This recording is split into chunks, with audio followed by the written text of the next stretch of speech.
Aussi peu de choses vont aider la vie. J'espère que vous allez tous bien. Là, aujourd'hui, là, on commence à voir qu'il fait froid. Hein.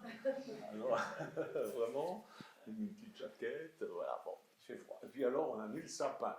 Et cet après-midi, on va s'amuser à le décorer, ça va être joli. Nous, on est de cette sorte de chrétiens qui mettent. Il y en a qui sont contre le sapin, il y en a qui sont contre. Moi, je trouve que c'est joli un sapin de Noël. Donc voilà, on a un sapin de Noël.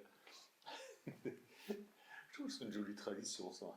Ça me rappelle mon enfance. Bien. Ça ne rappelle pas la vôtre aussi? Oui, vous n'avez rien contre. Hein. On va lire Galates, chapitre 5, verset 22, s'il vous plaît. Éphésiens, Galates.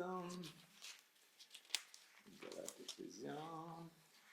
C'est bien quand je mets des petits bouts de papier pour retrouver mes pages, parce que sinon, je mets plus de temps. 5, 22. Ben non, c'est pas ça. Ah si, je suis dans 4. Voilà. 5. Le fruit de l'esprit, c'est-à-dire ce que le Saint-Esprit produit quand il est en vous. Le fruit de l'esprit, c'est l'amour, la joie, la paix, la patience, la bonté, la bienveillance, la foi, la douceur, la maîtrise de soi. Contre de telles attitudes, il n'y a pas de loi. Il n'y a pas de loi. Amen, c'est merveilleux, c'est magnifique. Je disais et j'écrivais en 2013 ce que l'OMS prévoyait pour 2021.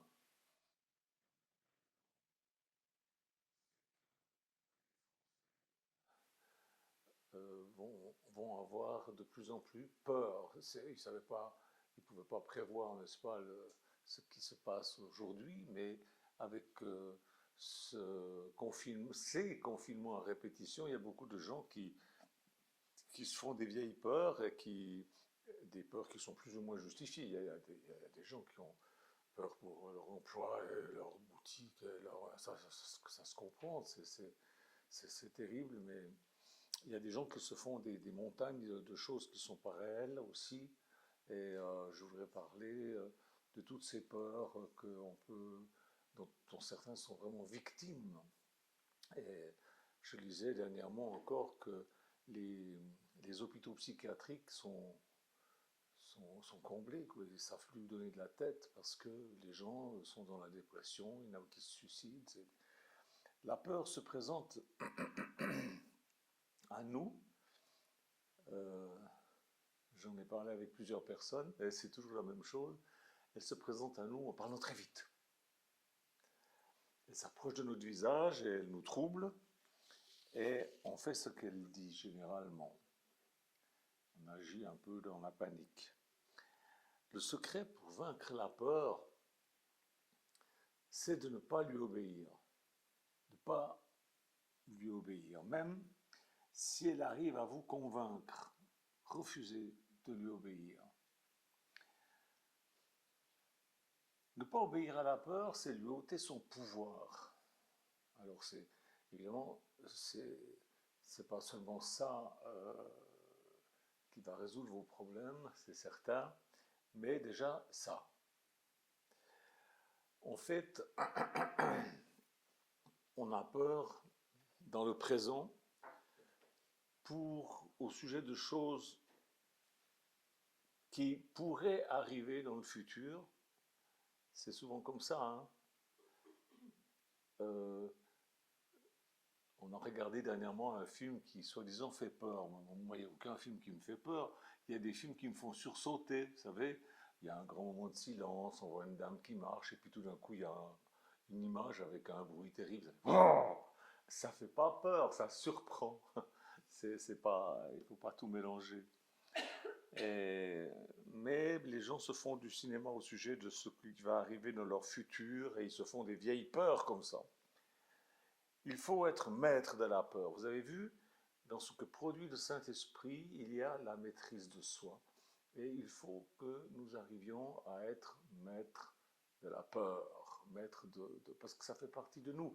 C'est bien d'avoir peur, c'est quelque chose, pour moi, la peur, c'est souvent une sonnette d'alarme qui attire mon attention sur quelque chose. Et quelqu'un qui n'a pas peur, c'est pas normal, hein, c'est pas normal non plus. Euh, il vous faut être maître de la peur. La maîtrise de soi, c'est vraiment un fruit du Saint-Esprit. Et vous avez des gens qui ne sont pas croyants, qui arrivent à avoir cette maîtrise d'eux-mêmes, alors à plus forte raison nous autres qui avons le Saint-Esprit avec nous. Amen. N'ayez pas peur de la peur. Beaucoup de gens aussi ont peur de la peur. Beaucoup de personnes ont peur parce qu'ils restent passifs. Ça les paralyse. Ça les paralyse. Et la peur pousse beaucoup de gens insidieusement à des interprétations proches, parfois du délire, parce que ça n'est appuyé sur aucune réalité tangible, réalité réelle.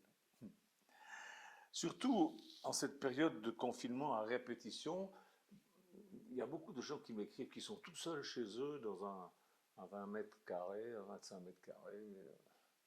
Et voilà, ils écoutent la radio, ils regardent la télévision, ils vont fouiller sur Internet et puis se font des... C'est vrai que ça peut faire peur. Bon,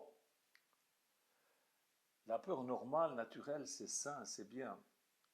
Et le courage ne consiste pas à effacer la peur, pas du tout. Tous les hommes et toutes les femmes courageuses sont des gens qui ont connu ce que c'était que la peur et ils l'ont affrontée. Il faut regarder la peur en face, il faut savoir de quoi il s'agit. Alors, premièrement, il faut que vous vous rappeliez que vous n'êtes pas une petite chose qui est ballottée dans un monde méchant. En regardant votre peur bien en face, vous allez comprendre que bon, même votre vie n'est pas finie, vous êtes encore vivant. Il faut regarder votre peur bien en face. Vous avez des forces encore, vous avez des possibilités encore. C'est vrai, des fois, bon, pour certaines personnes qui sont malades, on peut avoir peur de la mort. Un chrétien ne doit pas avoir peur de la mort. La mort, c'est une délivrance, c'est une bonne chose, c'est la meilleure chose qui peut nous arriver dans la vie, parce qu'on s'en va vers le Seigneur, et ça va être magnifique. Alors évidemment, on est attaché à la terre, voilà, on est attaché à notre famille, c'est sûr, et puis voilà, mais il ne faut pas avoir peur. Il ne faut pas avoir peur. Moi, je frôlais, hein,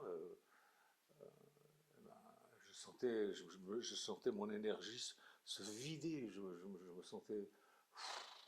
C'était terrible, mais je n'avais pas peur, parce que j'ai une espérance. Nous ne sommes pas comme les païens qui n'ont aucune espérance.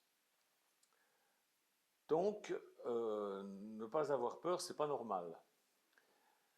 S'il n'avait pas été humain, Jésus n'aurait pas été angoissé. Et il a été angoissé. Mais c'est justement parce qu'il était humain, parce qu'il avait cette possibilité d'être angoissé, que son discours nous touche. Parce que sinon, on se dirait, oui, mais c'était Jésus, c'était Dieu, il avait peur de rien, parce que bon, il connaissait toute l'histoire à l'avance, et puis de toute façon, voilà, il est tout puissant, et donc il n'est pas comme nous.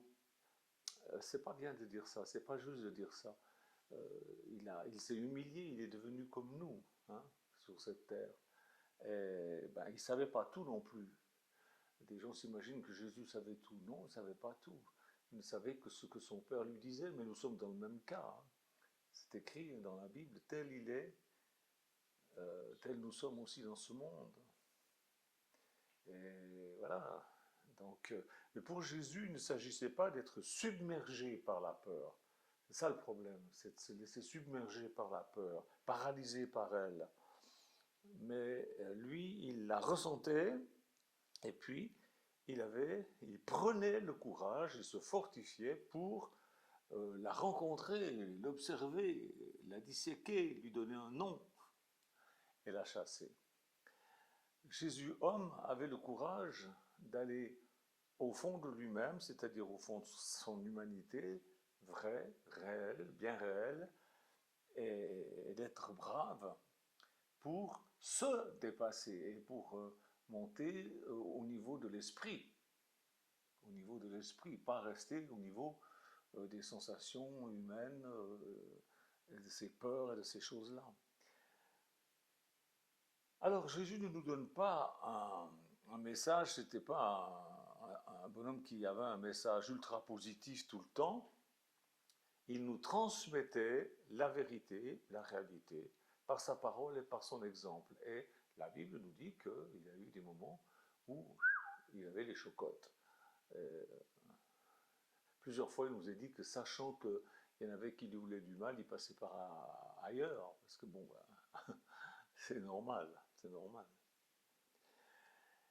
Il nous a montré que sa peur, son angoisse, l'a poussé à se surpasser et à agir d'une façon digne de son Père. Nous devons agir de la façon digne de notre Père. Premièrement, accepter que c'est normal d'avoir peur. C'est normal parce que nous sommes en rapport avec les choses de la terre et sur cette terre, le prince de ce monde, ben, c'est pas un angelot. Non, non, c'est le diable. Hein. C'est le diable. On est confiné pour un temps, mais on n'est pas barricadé derrière la peur. On est confiné dans un endroit, mais on n'est pas barricadé derrière la peur.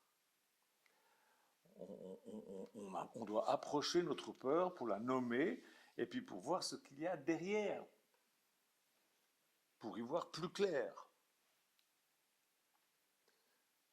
Rappelez quand Jésus a parlé au démon, il a dit quel est ton nom? Et votre peur, quel est le nom de votre peur? Vous allez des fois être étonné quand vous allez méditer, c'est-à-dire réfléchir. Méditer signifie réfléchir.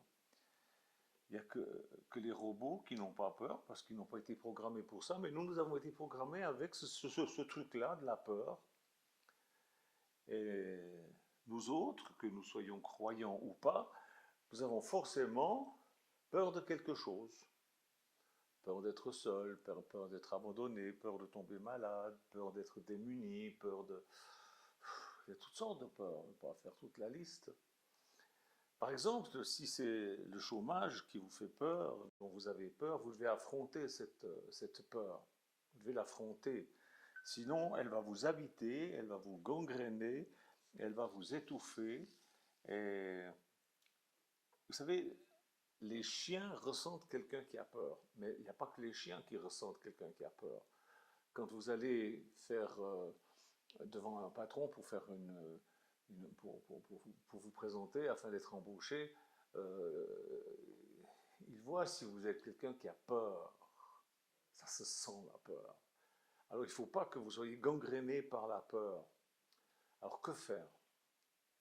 Bon, premièrement, acceptez que la peur c'est normal et questionnez votre peur. Mais ne la laissez pas trop parler parce qu'elle ment.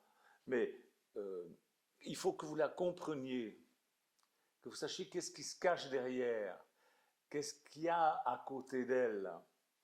Et en sachant ça, vous allez devenir plus intelligent. Derrière votre peur du chômage, il y a quand même le monde entier.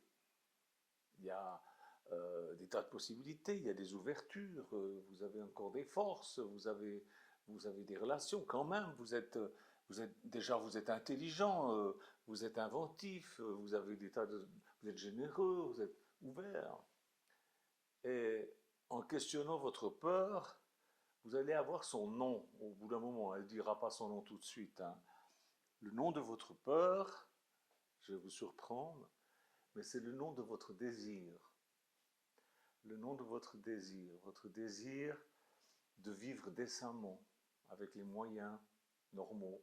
Votre peur, c'est votre désir d'avoir des contacts humains. D'avoir des contacts humains, le désir de la santé pour vous, pour vos enfants, pour vos proches, pour ceux que vous aimez. En fait, vous voyez, il faut donner un nom à votre peur. C'est un désir. le désir de ceci ou le désir de cela. Quel est le nom de votre peur? Prenez un moment pour méditer, comme je le redis encore. Méditer, ce n'est pas quelque chose de religieux. Méditer, ça signifie réfléchir. Réfléchissez un moment et elle se tient où votre peur? Par exemple, je vous demande, elle se tient où votre peur? Vous savez que il y a des gens, ils ont peur, ça leur fait dans le cœur, comme ça, dans la gorge, sont coincés. Ou alors dans le plexus solaire, vous savez, là, au niveau vers le diaphragme. Toutes vos émotions, elles ont une place dans votre cœur, dans votre corps. Elles ont une place dans votre corps. Vous avez des gens, ça les fait trembler. Il y a toutes sortes de manifestations physiques. Et si vous ne savez pas localiser dans votre corps votre peur, elle va se figer où? Dans votre tête. Et vous aurez une étiquette, peureux, que certaines personnes sensibles vont voir et ils vont se retirer parce que on aime les gens courageux, pas les peureux. C'est comme ça. Et puis, cette peur va vous diriger parce que vous l'aurez dans la tête et c'est dans votre tête que ça se passe et que ça prend des décisions. Et si votre peur est dans votre tête, vous allez prendre des décisions dans la panique, vous allez prendre des décisions qui ne sont pas celles qu'il faudrait parce que votre peur est dans votre tête. Alors, cherchez à localiser votre peur dans votre corps. Où est-ce que c'est? Moi, quand j'ai peur, quand il y a quelque chose qui vient qui me fait peur, c'est dans le ventre, tout de suite. C'est dans le ventre. Et quand je la sens qui essaie de s'installer, je lui parle. Mais poliment, mais je lui parle en lui disant de dégager. Il me dit, mais Michel, t'es dingo. Non, je ne suis pas dingo. La peur, c'est un esprit. C'est un esprit, et il faut lui parler poliment, parce qu'on n'a pas à insulter les esprits, même s'ils sont méchants. Jésus parlait aux figuiers, il parlait à toutes sortes. Hein, vous connaissez beaucoup de gens qui parlent. Maintenant, oui, c'est devenu la mode, on parle aux plantes. Il parlait au vent, il parlait à la mer, il parlait aux esprits, il parlait à la mort. Il parlait à la mort. Il parlait à la maladie. Lisez la Bible, vous allez voir comment Jésus agissait. Mais il ne parlait pas trop. Alors ne parlez pas trop. Soyez clair, posez la question claire. Et puis ne croyez pas tout ce que la peur peut vous répondre parce qu'elle ment. La peur ne racontera pas la vérité tout de suite. Il faut que vous réfléchissiez, c'est-à-dire que vous méditiez, que vous réfléchissiez. Vous, avec la maîtrise que vous avez par le Saint-Esprit, vous pouvez réfléchir posément. Ce que vous appelez de la peur, c'est peut-être de la colère, ou alors une frustration, c'est peut-être un désarroi face à une situation que vous n'aimez pas. Qu'est-ce qui se cache derrière cette peur? Posez-vous la question, est-ce que le Covid me fait peur? Est-ce que vous avez peur du Covid? Ou est-ce que c'est la solitude? Ou est-ce que c'est un examen que vous allez devoir passer? Ma petite fille va passer un examen la semaine prochaine à l'université. Je lui dis, ça va, t'es tranquille? Elle me dit, oui, je suis tranquille. Je lui dis, tu n'as pas peur? Elle dit, non, non, non, non, je sais ce que j'ai étudié, je sais ce que je sais. Voilà. En fait, vous allez trouver que dans la plupart des cas, votre réelle peur, c'est la peur de ne pas être à la hauteur. Certains vont dire en écoutant ce que je dis là ce matin, mais Michel, c'est pas un culte, il n'y a rien de spirituel dans ce que tu nous dis, tu nous fais une espèce de psychologie à 2 balles, qu'est-ce que c'est? Bon, ben vous pensez ce que vous voulez, moi je crois que tout est spirituel. Je crois que tout est spirituel. Je connais une infirmière, parce qu'à force de fréquenter les hôpitaux, qui avait peur, quand le Covid a commencé, elle avait peur, quand elle a vu toute cette masse de personnes qui arrivaient avec ses symptômes, là où elle travaillait. Là. Et alors, cette peur la rendait fébrile. Et en fait, elle a médité, elle a réfléchi sur cette peur.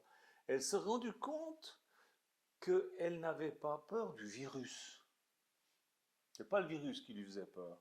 Elle avait peur de ne pas être à la hauteur, peur de ne pas faire correctement son travail, parce que au début de l'épidémie, on ne savait pas trop comment il fallait faire. Donc elle avait sa peur, en fait, c'était pas de la peur, c'était son amour pour les gens. Vous voyez, quand je vous dis il faut analyser, il faut chercher à savoir, c'était pas de la peur, c'était à cause de l'amour qu'elle avait pour les gens. C'est magnifique.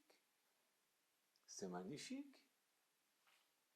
C'était son amour pour les gens. Elle a regardé sa peur bien en face et elle a compris la vérité. La vérité, c'est qu'elle aimait tellement les gens, elle avait peur de faire quelque chose qui n'était pas bien.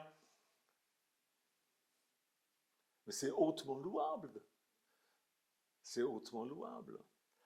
Alors, comme elle a pu identifier sa peur, elle a pu en être libérée. Elle a pu en être libérée. Et ce que la Bible dit, c'est par manque de connaissance, mon peuple périt. Vous voulez que je devienne spirituel? Je vais devenir spirituel. Pour vous montrer qu'on est une machine, en quelque sorte, dotée de toutes sortes d'éléments, dont la peur. Et la Bible nous donne les conseils. Par manque de connaissance, mon peuple périt. Voilà ce que dit la Bible. Donc il faut reconnaître, apprendre, et pas seulement croire, quand on est chrétien. Sachez que votre peur peut être maîtrisée en priant, bien sûr, mais aussi en réfléchissant. La peur ne vous montre qu'un côté des choses. Elle ne se concentre pas sur les réalités invisibles, qui sont infiniment plus importantes que les réalités visibles. Votre peur est dominée par ce que vous pouvez voir, par ce que vous pouvez pressentir. On va lire un verset dans 2 Corinthiens 4, 18. 2 Corinthiens 4, 18, voilà ce qu'il est dit.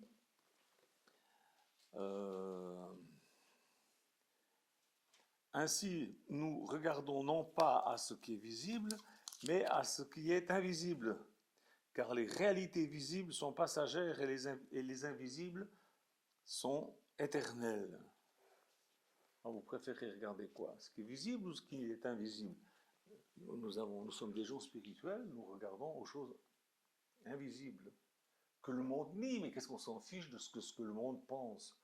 Nous avons une façon de penser différente. Vos peurs, elles s'épanouissent quand vous les dissimulez, quand vous les gardez pour vous. Il faut que vous en parliez à Dieu et aussi à des gens en qui vous avez confiance. Il faut parler. Il ne faut pas rester tout seul dans votre coin. Alors on me dit, mais je suis tout seul. Non, tu n'es pas tout seul. Tu as un téléphone, tu as Internet, tu peux parler avec des gens à qui tu as confiance. N'alimentez pas votre peur, mais tournez-vous vers Dieu, qui est la véritable source d'inspiration. On va lire quelques versets bibliques, vous pourrez les noter, puis les relire, les méditer. Genèse 26, 24. Genèse 26, 24. L'Éternel lui apparut dans la nuit et lui dit, « Je suis le Dieu de ton père Abraham. N'aie pas peur, car je suis avec toi. Je te bénirai et je rendrai ta descendance nombreuse à cause de mon serviteur Abraham. N'aie pas peur, je suis avec toi. » Oui, mais je ne te vois pas, mais je suis avec toi, n'aie pas peur. N'aie pas peur. On peut prendre Josué aussi, 1,9. Josué 1,9. Ne t'ai-je pas ordonné, c'est Dieu qui dit, ne t'ai-je pas ordonné, fortifie-toi et prends courage, ne sois pas effrayé ni épouvanté, car l'Éternel ton Dieu est avec toi où que tu ailles. Il y a toute une prédication à faire rien que sur ce verset. Je suis avec toi où que tu ailles. Mais vous allez me dire, oui, mais ça c'est à Josué que Dieu l'a dit. Oui, bien sûr, mais pas que. Tout ce qui est écrit là est écrit pour notre édification à nous. Donc, approprie-toi ce texte. Dieu t'ordonne. Ce n'est pas il te donne un conseil en te tapant gentiment sur l'épaule. Non, non, non, il t'ordonne, fortifie-toi et prends courage. Mais comment je vais me fortifier? Ben, en prenant courage, mais comment je prends courage? Eh ben, là où il est, où est-ce qu'il est? Ben, toutes les recettes sont dans la Bible. Tu as toujours pas de Bible? Mais comment ça se fait que tu n'as toujours pas de Bible? Procure-toi une Bible. Ouais, mais la Bible, gna gna gna gna. Bon, ben tu crois ce que tu veux. Moi, je suis quelqu'un qui croit ce que Dieu dit. Fortifie-toi, je t'ai ordonné, fortifie-toi, prends courage, ne sois pas effrayé ni épouvanté, car l'Éternel, ton Dieu, est avec toi où que tu ailles. C'est vaste, hein, ça, où que tu ailles. Tu peux aller n'importe où, Dieu est avec toi. Voilà. Il y a un autre texte dans Hébreux 13, 5, 6. Hébreux 13, 5, 6. Je lis. Que votre conduite ne soit pas guidée par l'amour de l'argent. Contentez-vous de ce que vous avez. En effet, Dieu lui-même a dit, je ne te délaisserai pas et je ne t'abandonnerai pas. C'est donc avec assurance que nous pouvons dire, le Seigneur est mon secours, je n'aurai peur de rien. Que peut me faire un homme? Voilà. Un patron ou, je sais pas, une guichetière, un guichetier dans un service administratif. Mais l'Éternel t'ordonne, ne crains rien. Je suis avec toi. Je suis ton secours. Alors, vas-y paisiblement. Nourris-toi avec cette parole plutôt que de te nourrir avec des choses, avec tes peurs, en alimentant tes peurs avec des oh oui, mais moi je connais quelqu'un, pourtant c'était un bon chrétien, ben il lui arrivait ci, il lui arrivait. Mais arrête! Tu n'es pas dans sa peau pour savoir pourquoi et comment ces choses sont arrivées. Toi, c'est ta vie, tu bases ta vie sur les Écritures. Psaume 34, verset 5-8. Ça vous plaît? Psaume 34, verset 5-8. J'ai cherché l'Éternel et il m'a répondu. Vous voyez, il faut chercher. Hein, c'est pas en se promenant et en chantant comme un garçon, j'ai les cheveux longs, comme un garçon, je porte un blouson. Non, là, vous ne trouverez pas l'Éternel. Là. Vous vous amusez. Vous avez le droit aussi de vous amuser. Mais il y a des moments où on cherche l'Éternel. On se met en prière, dans la réflexion, dans la lecture de la Bible, on cherche Dieu. Alors il dit, j'ai cherché l'Éternel, il m'a répondu. Il m'a délivré de toutes mes frayeurs. Il en avait des frayeurs, hein, le petit frère David, le roi David. Il est trouille monstre. Il m'a délivré de toutes mes frayeurs. Et il dit, quand on tourne les regards vers lui, on est rayonnant de joie et le visage ne rougit pas de honte. Quand un malheureux crie, l'Éternel entend et il le sauve de toutes ses détresses. L'ange de l'Éternel campe autour de ceux qui le craignent et il les arrache du danger. Hey, moi je nourris mon cœur avec ça. Et quand la peur essaye de venir me boum, dans mon ventre, comme je vous ai dit tout à l'heure, se localise dans mon ventre, je ne la laisse pas monter dans ma tête. Hein. Je lui cite des versets. Je lui cite des versets. Et puis, vous savez, c'est bien les versets de la Bible. Mais ces versets de la Bible, ce n'est pas la parole de Dieu. La parole de Dieu, c'est Jésus. C'est Jésus la parole de Dieu. Et Dieu, Jésus est en vous. Parlez les paroles de Dieu. Parlez comme Jésus parlait. Quand il dit, je t'ordonne de ne pas avoir peur, dites, je n'ai pas peur, au nom de Jésus, je n'ai pas peur. Dites-le. Vous êtes la parole de Dieu incarnée. Alors, la Bible n'est pas la parole de Dieu, c'est Jésus qui est vivant et qui a une parole tranchante et elle est dans votre bouche, cette parole, dans votre cœur, dans votre bouche. Dites-la. Je n'ai pas peur. Je connais des gens qui ont peur de monter dans un avion. Je connais des gens qui ont peur de monter dans une voiture. Je connais des gens qui ont peur de tout. Moi, des araignées. Non, c'est pas une peur que j'ai des araignées, c'est un dégoût.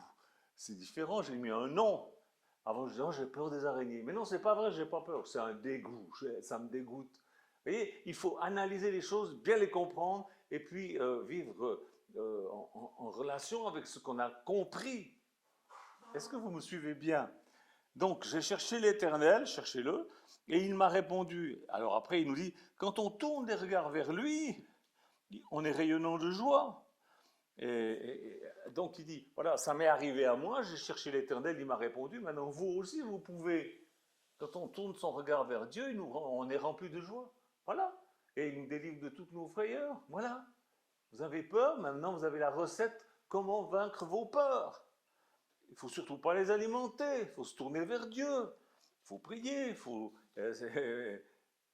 voilà, lui montrer que c'est vers lui que vous vous tournez, que vous le prenez en considération, que vous êtes en soumission, que vous l'aimez, que vous le vénérez. Dieu, il a fait des promesses à ceux qui se confient en lui. On trouve ça par exemple dans Ésaïe 41, versets 10, 13.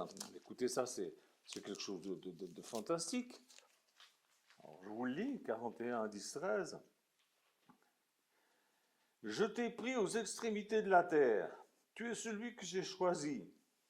Je t'ai choisi et je ne te rejette pas. Oui, parce qu'il y en a qui ont peur que Dieu les rejette. Mais Dieu ne te rejettera jamais. C'est toi qui vas rejeter Dieu. Mais lui, jamais va te rejeter. Si toi, tu rejettes Dieu, c'est ta faute. Mais Dieu, lui, ne va jamais te rejeter. Il a fait une alliance et il ne rompt pas son alliance. Ce n'est pas un traître, ce n'est pas un parjure, comme on en connaît certains. Non, il a fait une alliance avec toi. Il ne la brisera jamais, même quoi que tu fasses. Tu as un avocat auprès du Père, il plaide pour toi avec le sang de la croix tous les procès contre toi, toutes les accusations que le diable lance contre toi, Jésus gagne tous les procès pour toi. Il est ton avocat. Alors, tu ne seras jamais rejeté par Dieu. Il te le dit, je t'ai choisi et je ne te rejette pas. N'aie pas peur, car je suis moi-même avec toi. Ne promène pas des regards inquiets, car je suis ton Dieu, je te fortifie, je viens à ton secours, je te soutiens par ma main droite, la main de la justice. Mais tu veux quoi de plus? Après, il continue, il dit, ils seront couverts de honte et humiliés. Tous ceux qui sont furieux contre toi, ils seront réduits à rien. Ils disparaîtront, ceux qui t'intentent un procès. Tu auras beau les chercher, tu ne les trouveras plus. Tu ne les trouveras plus, ceux qui te combattaient, ils seront réduits à rien, réduits au néant, ceux qui te faisaient la guerre. En effet, c'est moi, l'Éternel, ton Dieu, qui empoigne ta main droite et qui te dit, n'aie pas peur, je viens moi-même à ton secours. Oh! Moi, quand je lis ça, je suis émerveillé. Et quand la peur se présente, je dis, hé, hey, t'as vu qui c'est qui me tient par la main droite, là? Au nom de Jésus, tu t'en vas maintenant, tu me laisses tranquille, j'ai d'autres choses à faire et d'autres choses à penser que tes idioties, tes machins que tu viens me raconter pour me faire peur, là. Oui, Michel, tu as 71 ans, tu es dans l'âge, hein, n'est-ce pas, de la fragilité, puis en plus tu as eu un cancer, donc tu n'as pas vraiment les... Tais-toi, mais tais-toi! Bien sûr, je mourrai un jour, mais rien que pour embêter la peur, je ne mourrai pas de ça. Vous voyez? Écoutez, psaume 27, on en lit les passages ce matin, hein, mais c'est bon, psaume 27, 1. Voilà ce qu'il dit. L'Éternel est ma lumière et mon salut, de qui aurais-je peur? Ou de quoi aurais-je peur? L'Éternel est le soutien de ma vie. Qui ou quoi devrais-je redouter? Au verset 3, si une armée prend position contre moi, mon cœur n'éprouve aucune crainte. Si une guerre s'élève contre moi, je reste malgré cela plein de confiance. Verset 10, même si mon père et ma mère viennent à m'abandonner, l'Éternel me recueillera. Versets 13 à 14. Oh, si je n'étais pas sûr de voir la bonté de l'Éternel au pays des vivants. Espère en l'Éternel, fortifie-toi, que ton cœur s'affermisse. Espère en l'Éternel. Ah oui, tout à l'heure, Dieu disait, prends courage, fortifie-toi. Comment? Eh bien, en espérant en l'Éternel, en lui confiant tes trucs, tes machins, tes peurs, tout ça, et puis en lui faisant confiance. Fais confiance à Dieu. T'es chrétien ou quoi? Fais confiance à ton Dieu. Les deux grandes peurs que les gens ont, c'est la peur du rejet et la peur de l'échec. La peur du rejet vous pousse à vous conformer à la pensée populaire. Moi, je ne veux pas me conformer à la pensée populaire. Ah, ben ça, surtout pas. J'aime mieux penser comme Dieu pense. Mais c'est votre choix, hein. Vendredi, je vous parlais du choix. Votre choix, vous choisissez ce que vous voulez. Si vous préférez penser comme les gens, pensez comme les gens. Moi, si je pensais comme les gens, je serais en Suisse, j'aurais un petit atelier, je fabriquerais des fauteuils à longueur de journée, et puis, ben voilà. Et puis voilà. Je n'aurais pas rencontré l'ami Chou, j'aurais pas ma fille Mélodie, j'aurais pas mes 3 petits-enfants, j'aurais pas la vie communautaire merveilleuse que j'ai, j'aurais pas euh, toute cette beauté dans laquelle je vis. Mais j'ai fait confiance à l'Éternel, j'ai pensé comme Dieu pense, j'ai pas pensé comme le monde pense. Moi, quand j'ai commencé à dire que je voulais servir Dieu, tout le monde a dit que c'était une folie. Oui, alors vous savez, c'est un petit peu comme ceux qui disent je vais être artiste. Mais ça gagne rien, on peut pas vivre en étant artiste. Bah, je suis désolé, il y en a qui en vivent très bien. En général, c'est des bons. Alors, il y en a qui me font marrer. Ah, Sylvie Vartan, elle n'a aucun talent. 60 ans qu'elle chante, 60 ans qu'elle remplit les salles. C'est toi simplement qui l'aime pas, c'est tout. Les pasteurs, c'est tous des parasites. Les curés, c'est tous des pédophiles. Ça, c'est ce que le monde pense, les gens. Mais on s'en fout de ce que les gens pensent. Moi, je sais qui je suis. Et je savais que si je m'engageais dans le ministère, Dieu ne me laisserait jamais tomber. Et il ne m'a jamais laissé tomber. Des gens m'ont laissé tomber. Mais tant mieux. Tant mieux. Bon débarras. Bon débarras. Comme ça, je ne perds plus mon temps. Qu'est-ce que vous voulez faire? Je préfère penser comme Dieu. Jésus, il avait parmi ses amis, il avait Judas. Et puis Judas l'a trahi. Est-ce que Jésus en a fait une dépression nerveuse? Non. Non. La peur de l'échec, ça vous pousse à ne pas prendre de risques. À ne pas prendre de risques. La peur, elle provient de l'ignorance. Ah bon? Eh oui, la Bible dit ça. Hébreux chapitre 11, verset 27. La peur provient de l'ignorance. 11, 27. Où est-ce qu'il est le verset 27? C'est par la foi que Moïse a quitté l'Égypte sans craindre, sans avoir peur, sans craindre la colère du roi, car il s'est montré déterminé, comme s'il voyait celui qui est invisible. Est-ce qu'il voyait celui qui est invisible? Non, il ne le voyait pas. Il ne voyait pas Dieu. Mais il a fait comme s'il voyait Dieu. Donc le Pharaon, à côté, c'était un minus.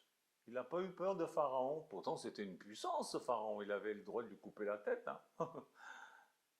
Mais il n'a pas eu peur. Vous comprenez? Parce qu'il avait la certitude que Dieu était avec lui. Pourquoi il avait la certitude que Dieu était avec lui? Parce qu'il avait été choisi. Et quand Dieu nous choisit, il ne nous rejette pas. Hein? C'est ce que je viens de vous dire. C'est ce que la Bible dit. C'est ce que je vous dis. C'est ce que la parole de Dieu dit. C'est ce que Jésus dit. C'est ça la vérité. Donc Moïse n'a pas eu peur parce que il marchait avec Dieu et comme s'il le voyait à côté de lui. Regardez votre main droite. Vous la voyez, votre main droite? Vous la sentez? Eh ben, Dieu t'a empoigné par la main droite et il dit, je marche avec toi, ne crains rien. Il l'a dit, je le crois. Je ne la vois pas, la main de Dieu. Je la sens même pas. Je n'ai pas besoin de sentir. Je marche par la foi, pas par les sens. Pas par les sens. Les sens, c'est trop cher. Moïse, il savait, il n'ignorait pas que Dieu avait dit, voilà, je t'envoie vers Pharaon, puis n'aie pas peur, voilà. Alors n'oubliez pas, Satan c'est le prince des ténèbres. Prince, ça veut dire premier. Étymologiquement, prince, c'est premier. Et le mot ténèbres signifie ignorance. Les gens qui sont dans les ténèbres sont des gens qui sont dans l'ignorance, ne savent pas. Et quand on est dans les ténèbres, on a peur.